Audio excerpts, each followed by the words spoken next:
The metal corridors of Space Station Omega-7 echoed with strange sounds.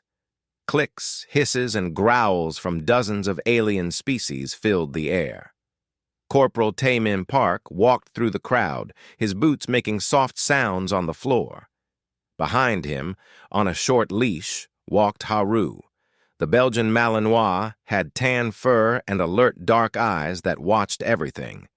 Taemin felt the stares. Every alien they passed stopped to look. Some pointed with claws, tentacles, or whatever they used as hands. He heard whispers in languages he didn't understand, but the tone was clear. They were laughing. "Keep moving, boy," Taemin whispered to Haru. The dog's ears perked up, and his tail wagged once. That simple movement made a group of insect-like aliens buzz with what sounded like amusement. The briefing room was massive. It had to be to hold warriors from 20 different species. Taemin found the human section and sat down. Captain Haejin Choi was already there, reviewing data on her tablet. She looked up and gave him a tired smile. "They're staring again," she said quietly. "Yes, ma'am. Same as yesterday. Same as the day before." Haru sat at Taemin's feet, perfectly still. His training was complete. He would not move unless commanded or unless Taemin was in danger. A few human soldiers nearby reached down to pet him, and his tail wagged. This made more aliens stare. The room fell silent as Commander Velthar entered. He was massive, easily 8 feet tall with dark green scales covering his body. His species, the Dravik, were known as some of the fiercest warriors in the galaxy. His yellow eyes scanned the room and stopped on the human section. "Ah, the humans have arrived," Velthar said. His voice was deep and rumbling. "And I see you brought your pets." Laughter erupted from the alien sections. Taemin felt his jaw tighten, but he said nothing. Haejin placed a hand on his shoulder. A large insectoid creature stood up. Lieutenant Branca had 4 arms and a shell that looked like black armor. Her species, the Chitex, fought in hive formations and could spray acid from glands in their throats. "Commander Velthar," Branca clicked. "Why do the humans insist on bringing animals to a military station? Do they not understand this is a war exercise?" More laughter. Velthar raised a clawed hand for silence. "Perhaps they need emotional support," another alien called out. This one was covered in blue fur and had 6 legs. "I have heard humans are very fragile." Taemin watched Haru. The dog showed no reaction to the noise or the strange creatures. He had been trained in chaos, in gunfire and explosions. Alien laughter meant nothing to him. Haejin stood up. "Commander Velthar, my soldiers are here to participate in the coalition exercise. We are ready to prove ourselves." "Prove yourselves." Velthar walked closer to the human section. He leaned down, bringing his massive head near Haejin. "You are soft-skinned. You have no natural weapons, no venom, no claws, no armored hide. You cannot see heat like my people. You cannot communicate across distances like the Chitex. You are the weakest species ever to join the coalition." Haejin did not back down. "We have other strengths." "Such as?" Branca clicked forward on her legs. "What can you possibly offer? Your small stature, your single heart, your slow reflexes?" Taemin felt Haru shift slightly. The dog sensed his tension. He reached down and scratched behind Haru's ears, forcing himself to stay calm. "We adapt," Haejin said firmly. "We learn. We overcome." Velthar laughed, and it sounded like rocks grinding together. Big words for such small creatures. "Very well. Tomorrow's exercise will test these claims. We will see how long humans last in real combat conditions." "Simulated combat," Haejin corrected. "Real enough," Velthar said. "The holographic arena uses actual pain feedback. You will feel every hit. Many have quit within the first hour." He looked at Taemin and Haru. "Tell me, human, what is the purpose of that small creature?" All eyes turned to Taemin. He stood slowly, and Haru stood with him. "This is Haru, sir. He's my partner." "Your partner?" Velthar leaned closer. "It is not sentient. It is an animal, a pet. He's a soldier, sir, same as me." The room erupted in laughter again. Even some of the more reserved species made sounds of amusement. "A soldier!" Bronca's mandibles clicked rapidly. "It has no weapons, no armor. It cannot even speak. How can it be a soldier?" "Haru has skills that—" "Enough," Velthar cut him off. "I have no more time for this foolishness. Tomorrow at 800 hours, the exercise begins. Teams have been assigned. Humans will be distributed among the units. Try not to embarrass yourselves too badly." He paused. "And leave the pets behind." "No, sir," Taemin said quietly. The room went silent. Velthar turned slowly. "What did you say?" "Respectfully, sir. Haru goes where I go. That's how we work." Velthar's eyes narrowed. For a moment, Taemin thought the massive alien might attack him. Then Velthar laughed again.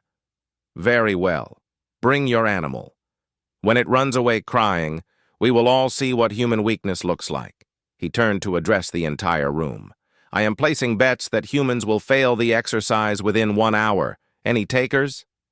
Several aliens raised appendages, making gestures that Taemin assumed meant they were accepting the bet.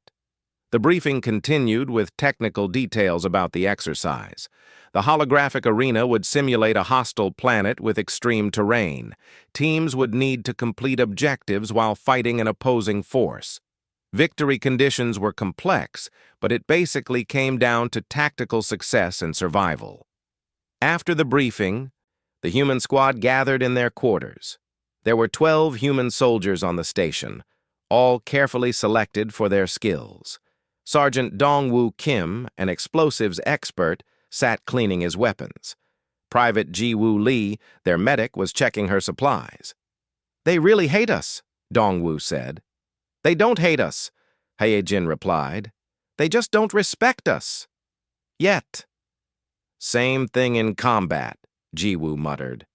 Taemin sat on his bunk with Haru at his feet. The dog was calm, as always. Taemin pulled out a worn photo from his pocket. It showed him and Haru on Earth during their training graduation. Haru had been just 2 years old then. Now he was 6, in his prime, with countless missions behind him. "They don't understand," Taemin said quietly. "Understand what?" Hae-Jin asked. "What we are. What we've always been." "And what's that?"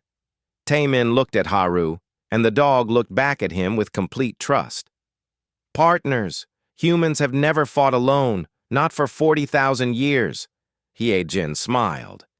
"Then tomorrow we show them what that means." The holographic arena was incredible.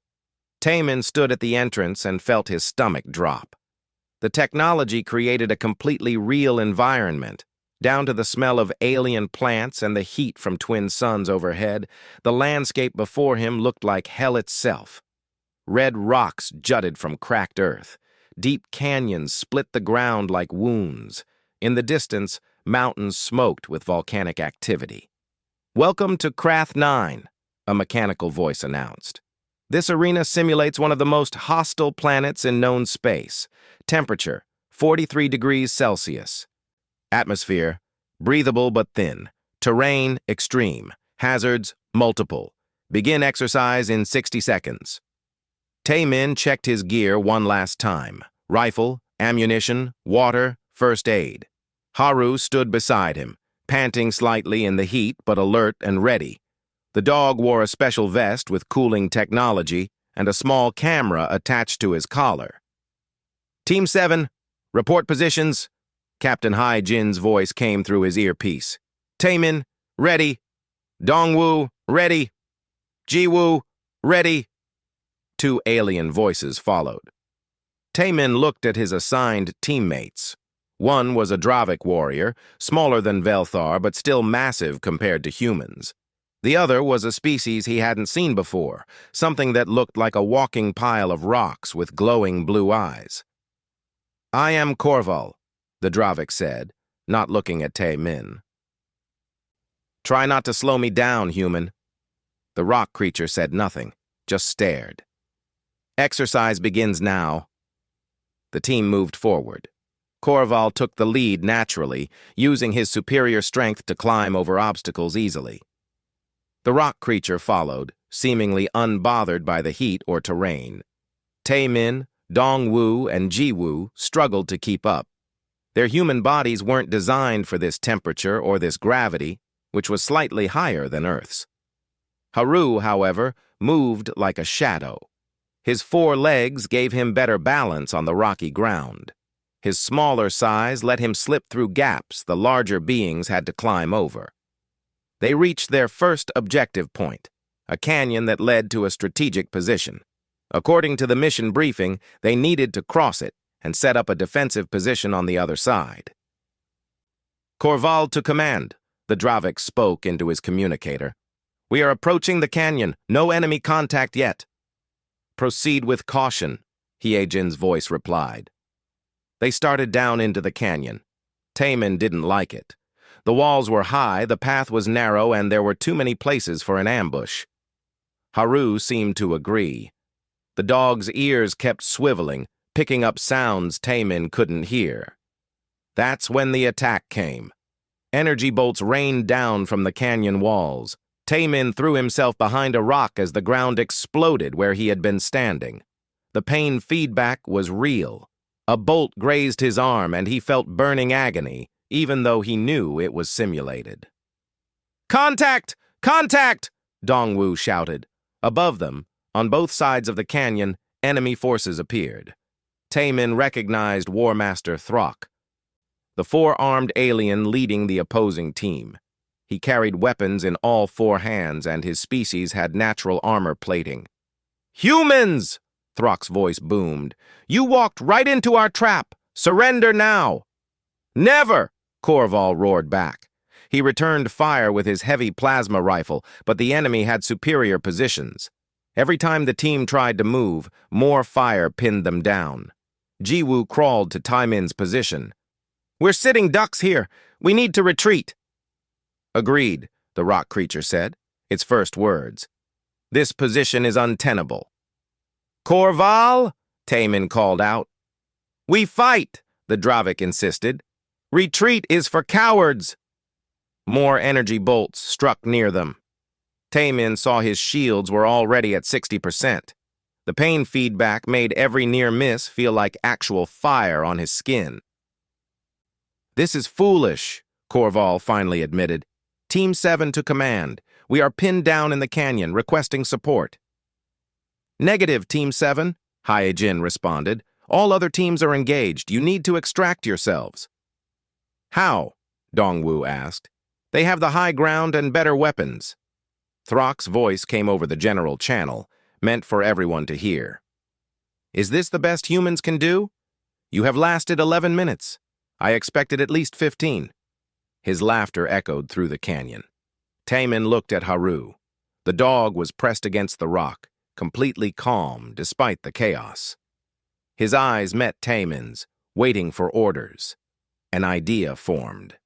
"Korval," Tae-min said, "I need 2 minutes. Can you provide covering fire?" "For what purpose?"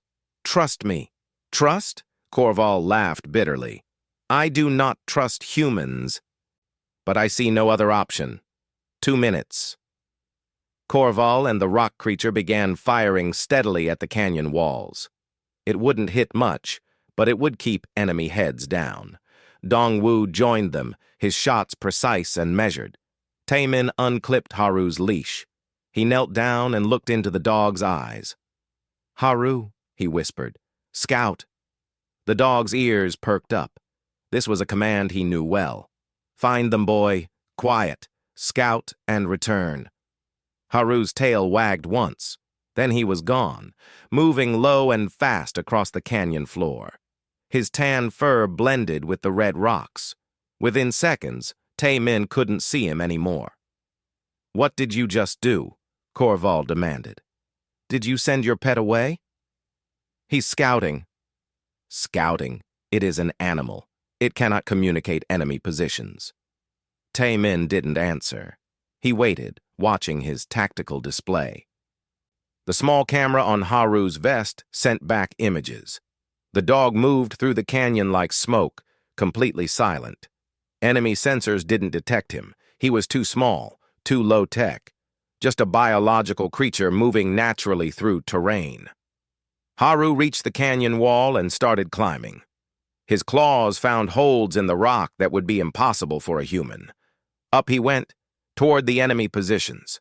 On Taemin's display, he saw what Haru saw. Enemy soldiers crouched behind rocks, focused on the humans below. They never looked down. Why would they? Their sensors showed no threats. Haru reached the top and moved along the canyon rim. He passed within meters of enemy soldiers. None of them noticed. The dog's natural camouflage and silent movement made him invisible. His camera recorded everything: positions, weapons, numbers. "Taemin," Jiwoo whispered. "What's happening?" "Wait." Haru completed a full circuit of the canyon rim. He identified 6 enemy positions, including Throck's command post. Then the dog descended, moving even faster on the way down. Within 3 minutes of leaving, he was back at Taemin's side. Taemin scratched behind Haru's ears. "Good boy, very good boy." He pulled up the footage and marked positions on his tactical display. Then he shared the data with his team. Korval stared at his screen. This is accurate?" "Haru doesn't lie." "Impossible. How did he avoid their sensors?" "He didn't avoid them. He's just a dog. Low-tech, biological, not a threat in their computer systems." Dongwoo grinned. "Oh, this is perfect. They have no idea we have their positions." "Team 7 to command," Korval said. His voice different now, more respectful. "We have enemy positions, requesting permission to execute flanking maneuver." "How did you get enemy positions?" Heijin asked. Taemin smiled. "Haru got them, ma'am." There was a pause. "The dog?" "Yes, ma'am." Another pause. Then Heijin laughed. "Permission granted. Show them what we can do." Korval looked at Taemin with new eyes. "Perhaps I was wrong about humans. What is your plan?" Taemin pulled up the tactical map. "They think we're trapped. They're focused on the canyon floor, but there's a path here," he pointed, "that circles around. If we can reach it, we can climb up behind their left flank." "That path is narrow and dangerous," the rock creature observed. "Yes, but Haru already scouted it. It's passable." "And while we flank?" Dongwoo asked. "Jiwoo stays here and provides suppressing fire. Makes them think we're still pinned down.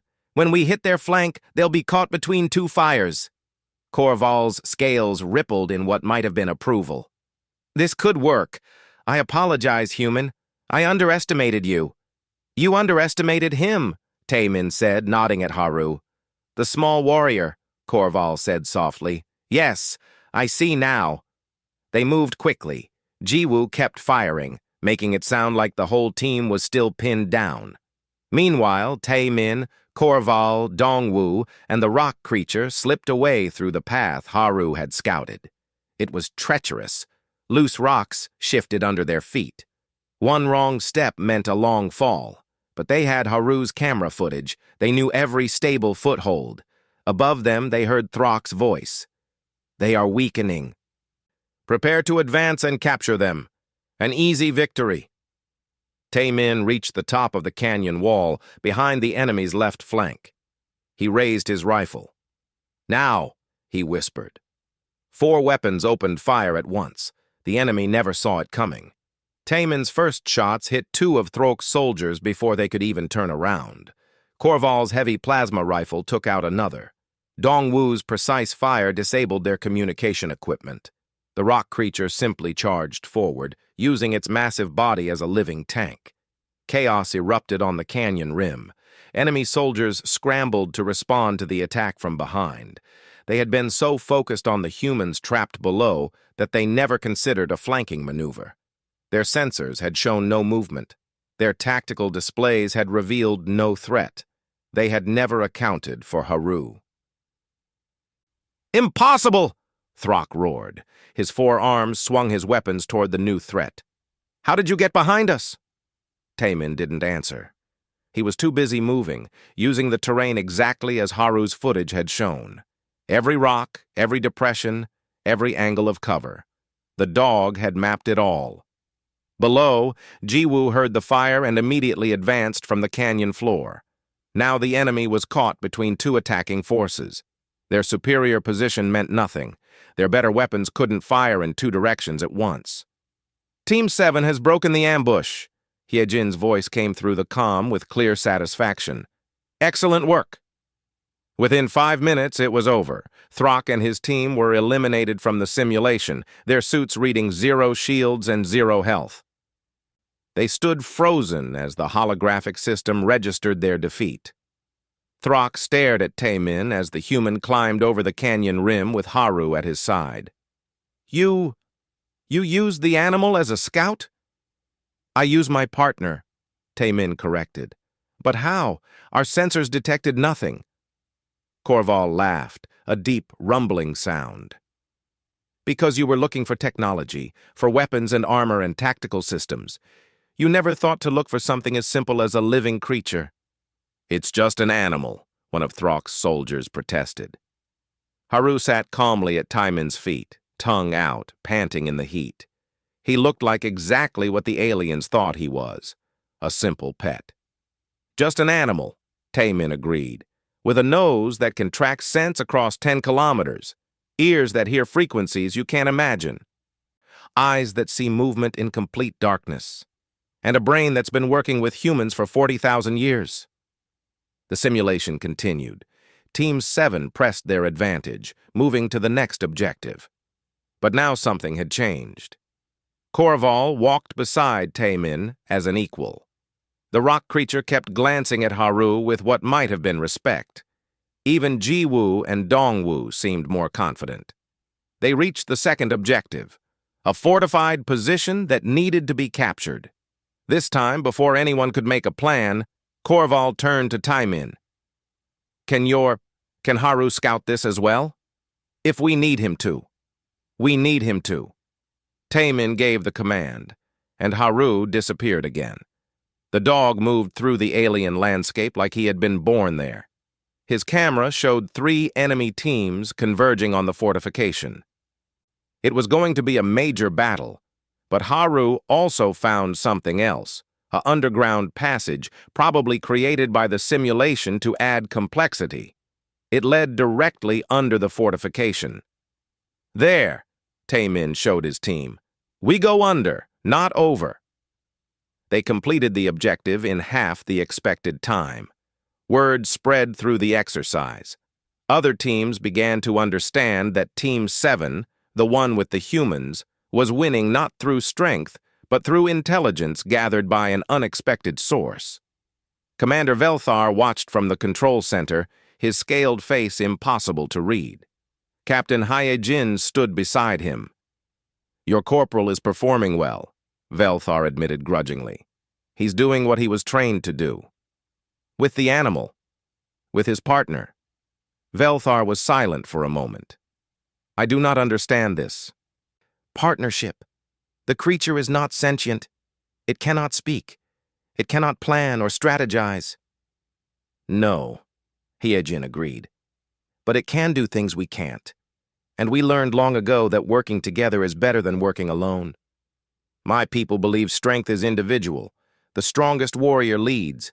The strongest warrior wins. And how's that working out? Hyejin nodded at the tactical display where Team 7 was dominating their section of the exercise. Velthar's tail twitched in what might have been annoyance, or possibly amusement. By the 4th hour of the exercise, Team 7 had completed all their primary objectives and was working on bonus challenges.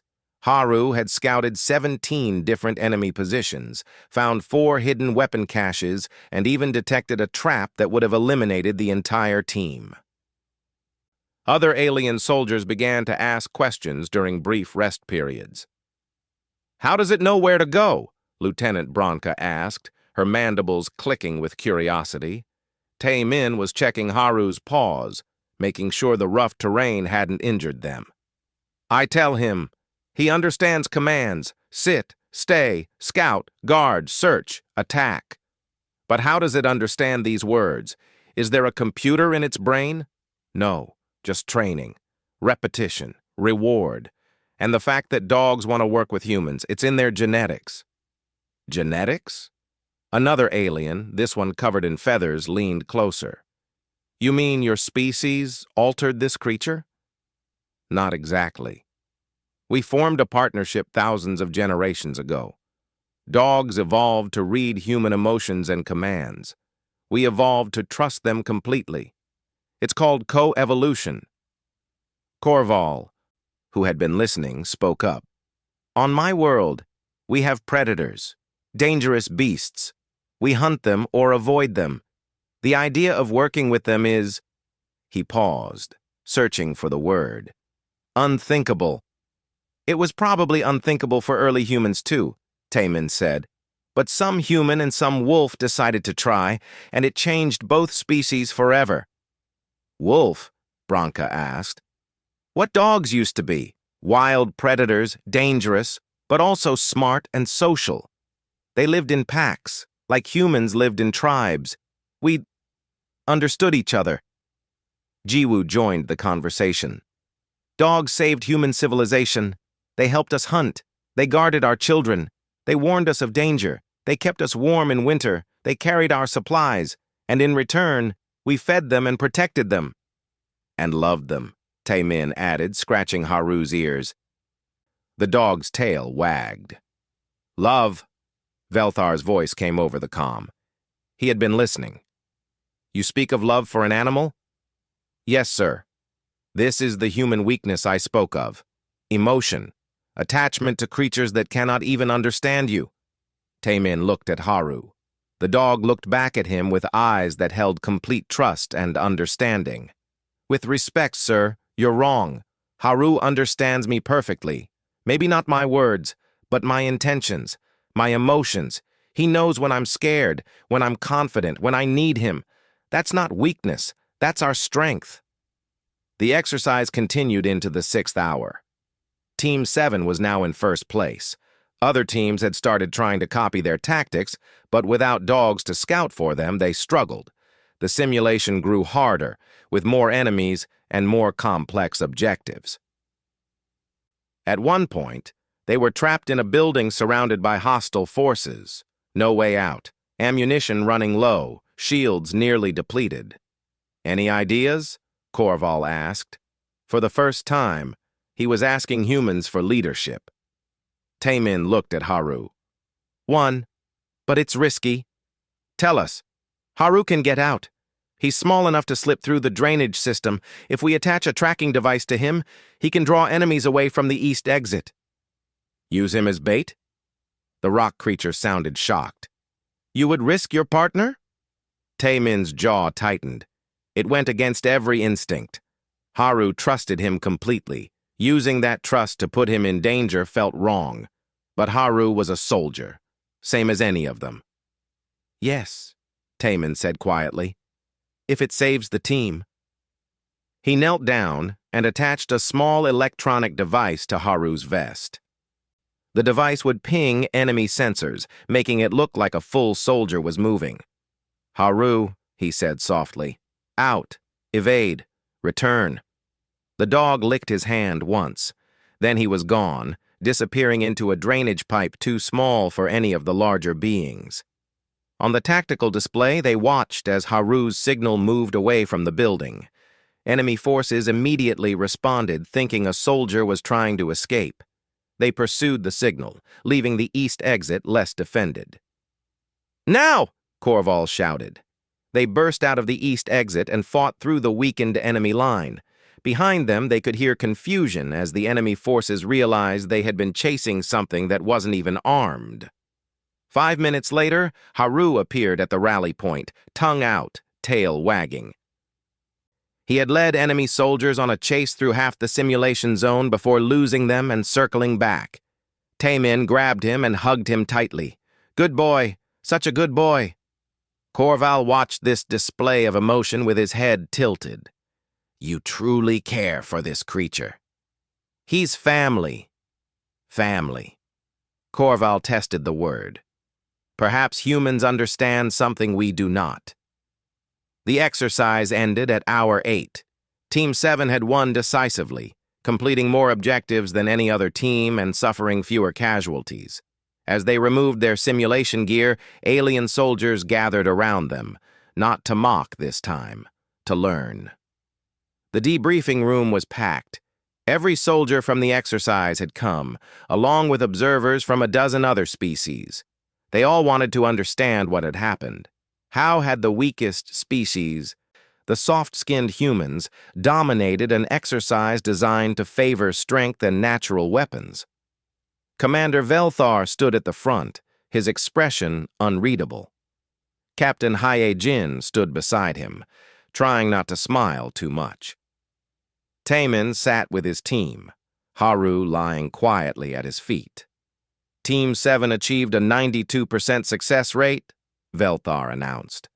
The highest score in this exercise's history.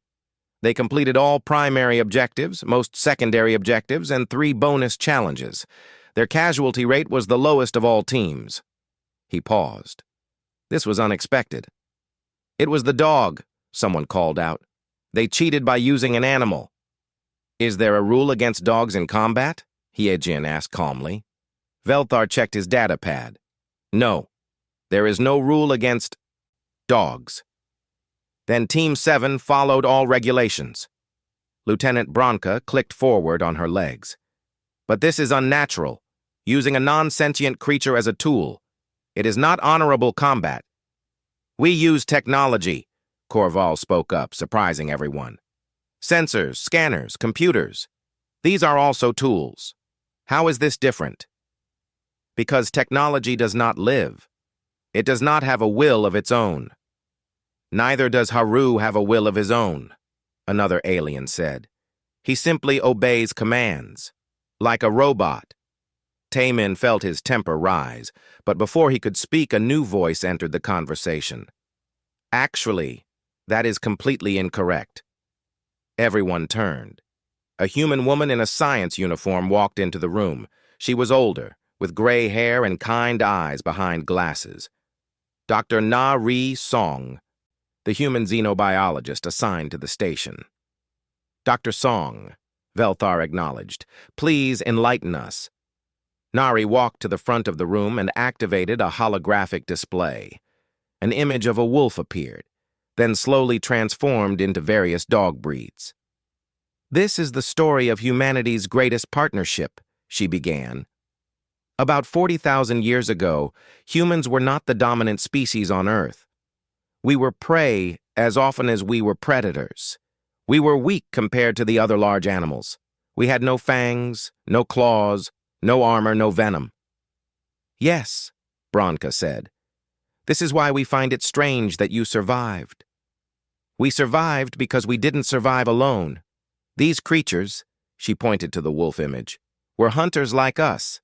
They lived in family groups called packs. They communicated with complex sounds and body language. They cared for their young. They cooperated to bring down prey much larger than themselves. So, they were efficient predators, Velthar observed. What does this have to do with humans? Somewhere, somehow, a human and a wolf decided to work together. Maybe the human shared food. Maybe the wolf warned the human about danger. Maybe a human raised an orphaned wolf pup. We don't know exactly how it started. But once it did, everything changed. The hologram showed humans and wolves hunting together, sitting around fires together, traveling together. Both species benefited. Wolves got reliable food and protection. Humans got superior senses, warning systems, and hunting partners. Over thousands of generations, wolves that worked well with humans had more puppies. Humans who worked well with wolves survived better. Both species evolved together. This is genetic modification, an alien said accusingly. No, this is natural selection guided by mutual benefit. The wolves became dogs. They developed the ability to read human facial expressions, something even our closest genetic relatives cannot do well. They learned to understand pointing gestures. They evolved to love human company.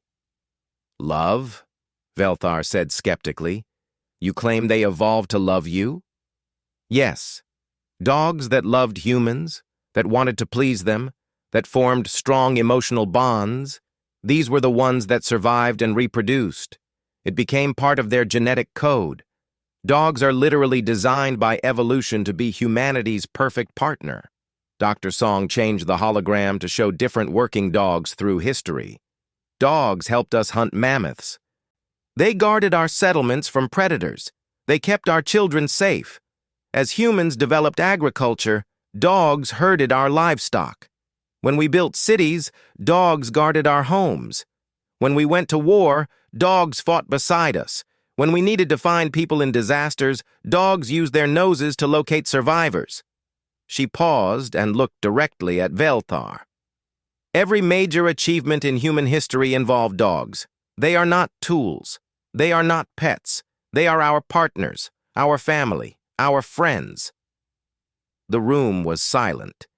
Even the most skeptical aliens seemed to be considering this. But they cannot speak, Bronca finally said. How can you call them partners if you cannot communicate? Taemin stood up. May I, Dr. Song? Please. Taemin walked to the front with Haru. We communicate just fine. Watch. He turned to Haru. Sit. Haru sat.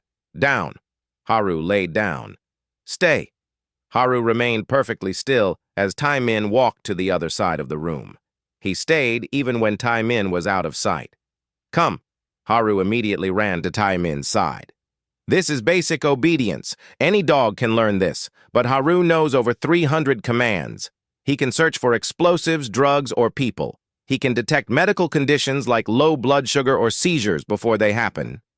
He can track a scent through a crowded city or across wilderness. Taemin pulled a small object from his pocket and held it where Haru could smell it. Haru, find.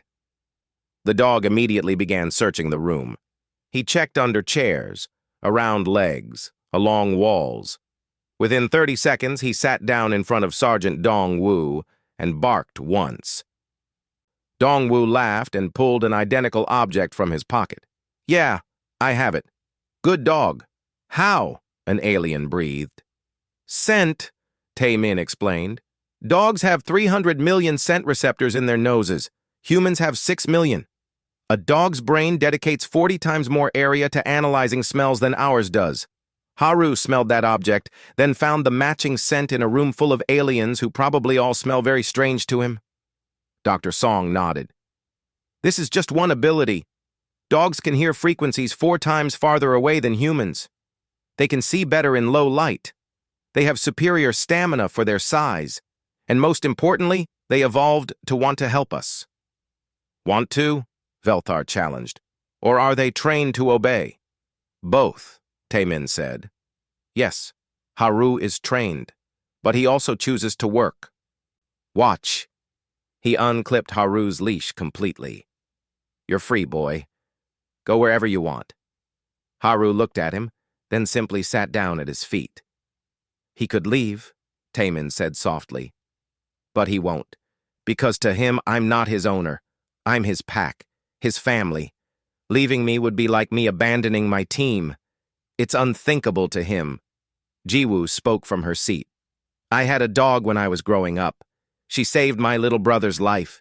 He was 5, wandered away from our yard, got lost in the woods. We searched for hours, getting desperate. Finally, our dog pulled away from my father and ran into the trees. We followed her. She led us straight to him. She had tracked his scent over 2 kilometers of forest. I had a dog in the military academy, Dong-Wu added, trained for search and rescue. After an earthquake, he found 7 people buried in rubble that our sensors couldn't detect. 7 lives saved because a dog could smell them under meters of concrete. More humans shared stories. Dogs that detected cancer. Dogs that warned of incoming attacks. Dogs that pulled injured soldiers to safety. dogs that simply provided comfort during the darkest times of war. The aliens listened. Slowly, their skepticism faded into something like understanding. Korval stood up. "I wish to apologize to Corporal Taemin and to Haru. I called you weak. I called him a pet. I was wrong. You are not weak. You are partnered. There is a difference." "Thank you," Taemin said. "On my world," Korval continued, "the strongest warrior is honored above all. But perhaps we have been thinking about strength incorrectly. Perhaps true strength is not fighting alone. Perhaps it is knowing when to trust others, even those who are different from you." Velthar was quiet for a long moment. Then he descended from the platform and walked directly to Taemin. The massive Dravik lowered himself to one knee, bringing his eyes level with Haru. "May I?" he asked. Taemin nodded. Velthar extended one clawed hand slowly. Haru sniffed it carefully, his tail wagging slowly. Then the dog licked the alien's scaled palm. Velthar jerked back in surprise, then slowly smiled, showing rows of sharp teeth. "He approved of me," the commander said with wonder. "He likes most people," Taemin said. "Once he knows you're not a threat." "I have lived 40 solar cycles," Velthar said quietly. "I have conquered worlds and led armies. But I have never experienced something quite like this." He stood up. "Humans. I was wrong about your species.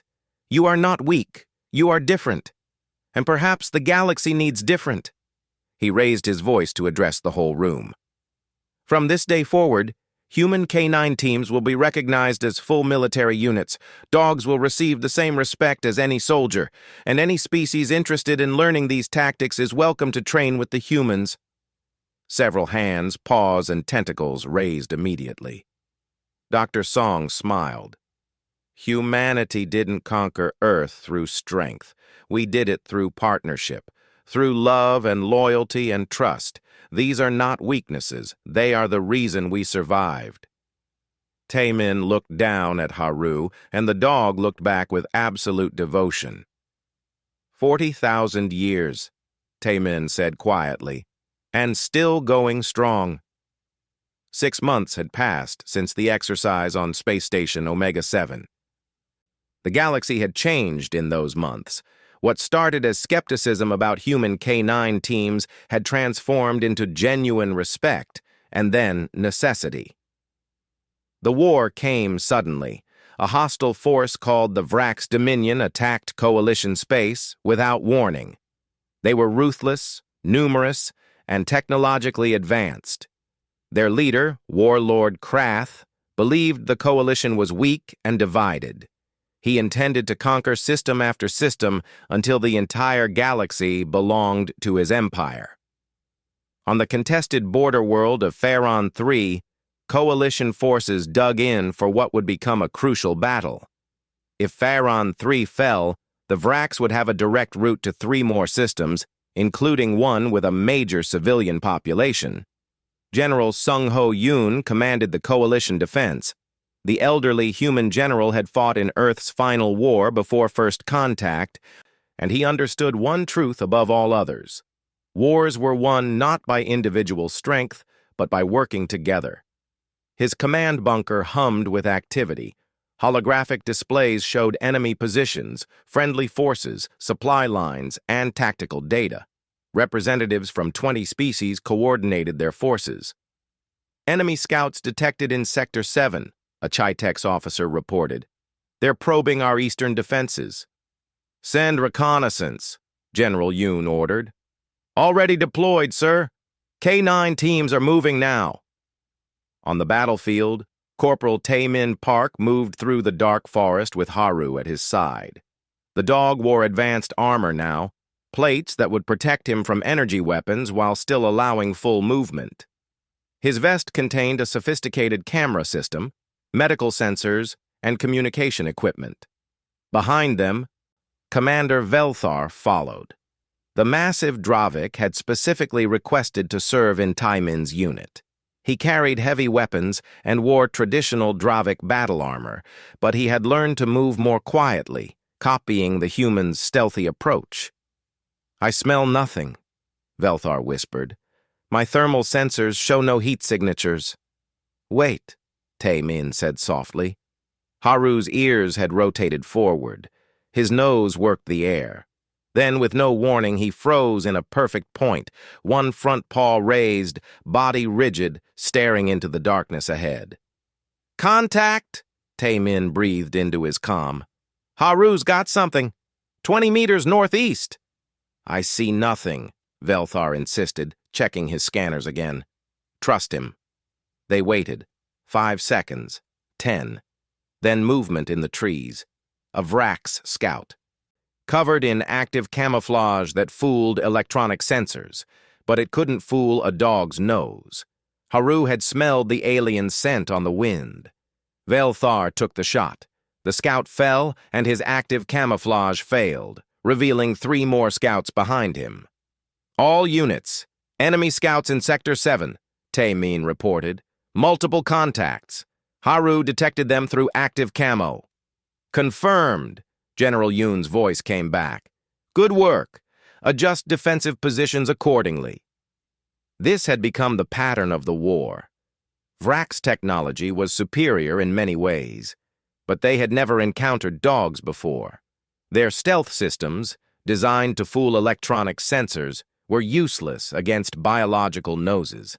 Their quiet approach meant nothing to ears that could hear a heartbeat at 50 meters. In another sector, Private Ji-Woo Lee worked with her medical detection dog, a German shepherd named Max. They moved through a field hospital checking wounded soldiers. Max stopped beside a Dravic warrior who had been cleared by doctors as stable. The dog sat down and whined. "Sir," Ji-Woo called to the doctor, "Max is alerting on this patient." "I just examined him. He's fine." "Max says different." The doctor, a crystalline being from the Quartz Collective, ran additional scans. His expression changed to one of alarm. "Internal bleeding. Missed it on the first scan. It's deep, beneath the armor plates." "How did your dog detect this?" "Smell. He can detect the chemical changes that happen with internal injuries." They rushed the Dravic warrior to emergency surgery. Max had saved his life. Reports like this flooded in from across the battlefield. Dogs detecting buried explosives before they detonated. Dogs finding wounded soldiers in collapsed buildings. Dogs identifying which medical cases were most urgent by scent alone. Dogs tracking enemy movements through terrain that confused every electronic system. But the biggest test came on the 3rd day of battle. General Yoon studied the tactical display with growing concern. "They're planning something. All these probing attacks, they're gathering information." "For what?" Captain Hya-Jin Choi asked. She had been promoted and now served as his tactical advisor. "A major assault. They're looking for our weakest point. Every defensive position is monitored. We'll see them coming." "Will we?" That night, the answer came. Vrax forces attacked in 12 locations simultaneously, but these were feints. While coalition forces responded, a massive Vrax strike force moved through an underground cave system that sensors had missed. They planned to emerge behind coalition lines and strike the command center. They would have succeeded, but they didn't account for the dogs. Sergeant Dong-Woo Kim was positioned near the suspected cave entrance with his bomb detection dog, a Springer Spaniel named Rocky. The dog had been resting when suddenly his head snapped up. He began barking frantically at the ground. "What's wrong, boy?" Dong-Woo knelt beside him. Rocky pawed at the earth, whining and barking. This wasn't his normal alert for explosives. This was something else. "Command, this is Dong-Woo. Rocky's alerting on something, but I don't know what. He seems to hear or smell something underground." "Underground?" General Yoon immediately pulled up geological scans. "There's a cave system there. It was marked as too small for—" He stopped. "All units, enemy forces in the caves. They're using them to flank us." Coalition forces immediately repositioned. When the Vrax emerged from the caves, expecting to find rear support units, they instead found prepared defensive positions. The battle was fierce, but the coalition held. Rocky's early warning had saved them all. In the command bunker afterward, Warlord Krath's face appeared on the communication screen. He was requesting terms of negotiation. "You fight unlike any species we have encountered," Krath admitted, his voice bitter. "We cannot infiltrate your positions. We cannot use stealth. Our ambushes fail. Your casualties are impossibly low. How do you do this?" General Yoon smiled slightly. "We have allies you didn't prepare for." "What allies?" "We studied all coalition species." "You studied the sentient ones. You forgot about our friends." He gestured, and Taemin walked into view of the camera with Haru. Several other soldiers followed, each with their dogs. Krath stared. "Animals? You fight with animals?" "We fight with family," Taemin corrected. This is not honorable. Using beasts in combat." Velthar stepped forward, surprising Krath by standing beside the humans. "I once thought as you do. That strength was individual. That partnerships with lesser beings showed weakness. I was wrong. Humans taught me that true strength comes from trust, from loyalty, from love." "Love?" Krath spat the word. "Emotion is weakness." "Then you have already lost," Velthar said simply, "because these humans love their dogs, and those dogs love them back. That bond is stronger than any weapon you possess." The negotiations ended with a ceasefire. The Vrax withdrew, and Phaeron III remained in coalition hands. That evening, Taemin sat outside the command bunker with Haru. The dog was tired, his armor removed, his wounds from the battle cleaned and treated. He rested his head on Taemin's lap. Velthar approached slowly. In his clawed hands he carried something, a treat, specially formulated for dogs. Dr. Nari Song had been teaching interested aliens how to interact with K9 teams. "May I?" Velthar asked. "Of course." The massive alien sat down carefully beside them. He offered the treat to Haru. The dog took it gently, his tail wagging. "On my homeworld," Velthar said quietly, "I was taught that warriors must be alone, strong, independent. To rely on others was shameful. And now? Now I understand why humans conquered their world, why you survived and thrived. You were never alone. You built bridges between species when other worlds saw only prey and predators. You formed partnerships when others saw only tools and masters."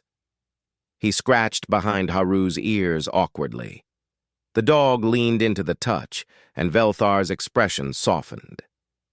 "I have sent a message to my homeworld," the Dravik continued. "I requested that they send wolves. We wish to begin our own partnership. It may take generations, as it took you, but we wish to learn." Taemin smiled. Haru would approve. "I also wish to apologize for the mockery, for the disrespect. For not understanding? You understand now. That's what matters."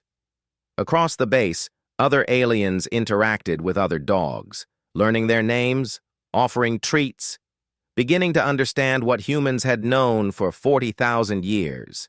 The strongest bonds are not forged through domination, but through love. General Yoon watched from the command center with Captain Hyejin beside him. "The coalition will never be the same," she observed. "No, thanks to our four-legged soldiers." "They're not soldiers, sir. Not really." "What are they, then?" Hyejin smiled. "Family, friends, partners, everything that makes us human. And everything that will save the galaxy."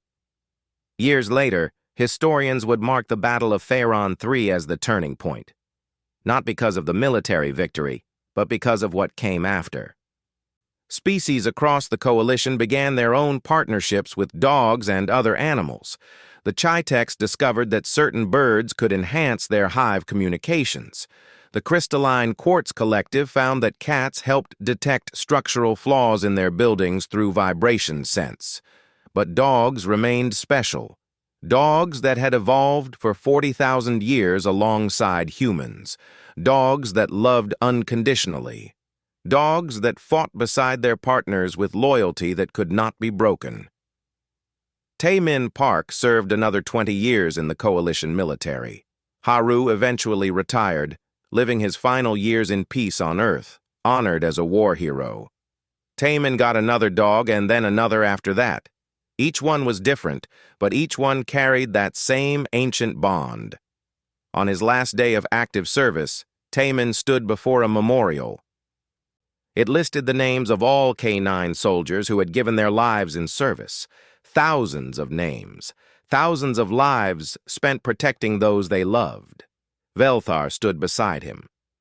The old Dravik commander had his own dog now, a descendant of Earth wolves specially bred to bond with his species. The young wolf dog sat proudly at his side. "They changed everything," Velthar said softly. "They always have," Taemin replied. "From the first human who shared food with the first wolf. They've been changing our history ever since." "What do humans say? Humanity's best friend?" "Yes. But it's more than that." Taemin looked at the memorial, at all those names.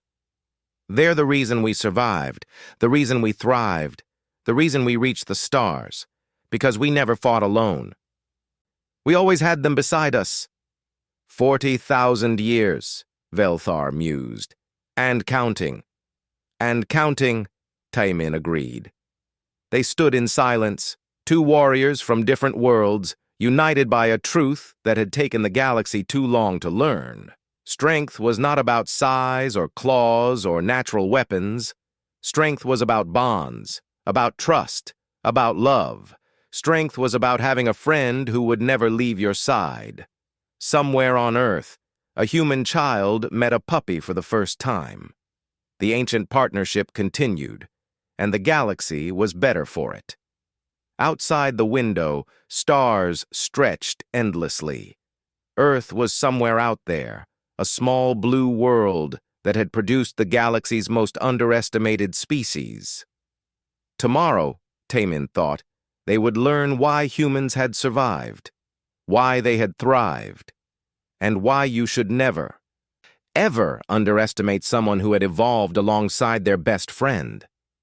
Haru's tail wagged once, as if agreeing with his thoughts.